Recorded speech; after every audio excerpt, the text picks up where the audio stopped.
Voilà Pierre, je voulais que tu sois près de moi pour ce discours en l'honneur du 15 août 1944, car vous avez participé à ce débarquement dans les transmissions alors, et vous avez aujourd'hui 99 ans, vous allez sur votre 100e année.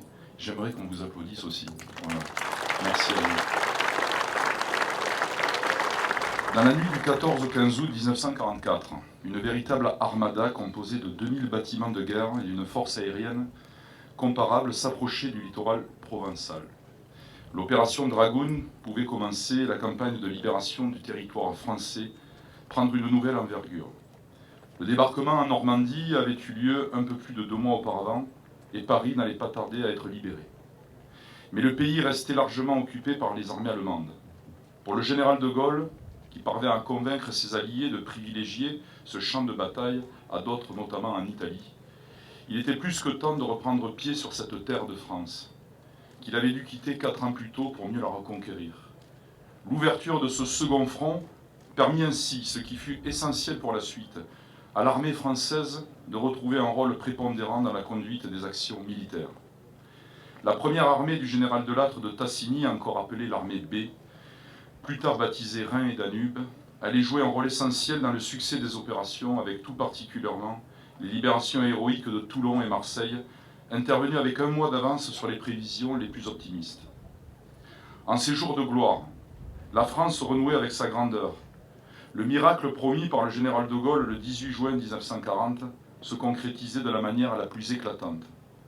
C'est toutes les forces vitales de la nation en guerre qui trouvaient là l'occasion de se réunir.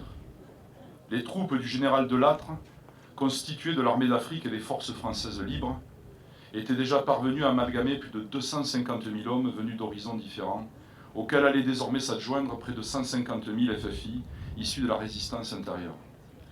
Tous avaient en partage le patriotisme et l'amour de la liberté. Beaucoup d'entre eux allaient découvrir pour la première fois cette terre de France qu'ils avaient appris à aimer au contact de leurs professeurs, enseignant les grandeurs de notre civilisation à leur jeune conscience. Libérer la France, c'était retrouver la liberté. C'était redonner vie à son message universel de fraternité. Les temps étaient difficiles, mais combien il devait être exaltant, cet engagement au service d'une cause qui dépassait de loin le destin individuel de chacun. Tous étaient français par le cœur, par ce sentiment d'appartenance à une nation née de la providence pour servir l'humanité. Être français, pour eux, ce n'était pas se prévaloir de droits ou de papiers d'identité. C'était aimer, c'était servir, c'était aller jusqu'au sacrifice de leur vie pour le bien commun. C'était s'inscrire dans ce long combat entre le bien et le mal qui traverse l'histoire de l'humanité depuis le début des temps. Le nazisme était l'une des pires expressions de ce mal et il fallait l'abattre, quel qu'en soit le prix à payer. Ce combat, il appartient tel Sisyphe, remontant inlassablement sa pente, à chaque génération de le mener.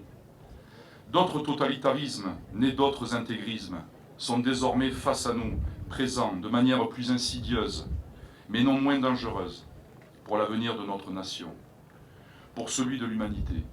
Ils trouvent, comme par le passé, des hommes et des femmes pour le servir, par cynisme ou idéologie, en professant toujours cette haine de la France, qui fut de tout temps l'étendard des ennemis de la liberté.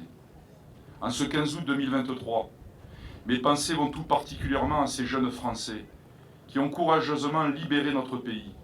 Je pense à leur sacrifice et à l'héritage qu'ils nous ont transmis. Je pense à un homme semblable à des milliers d'autres, venu mourir sur la terre de France alors que sa vie ne faisait que débuter. Il s'appelait Robert Séguin, et son fils, Philippe Séguin, fit la démonstration par sa pensée et son action de l'usage que l'on pouvait faire d'un héritage, de sacrifice et de courage au service de la France. Nous sommes tous des fils de ces combattants. Nous sommes tous les héritiers de leur combat. Leur engagement passé nous impose d'agir à notre tour pour que la France reste la France, ce phare de l'humanité que ne vient voiler aucun obscurantisme.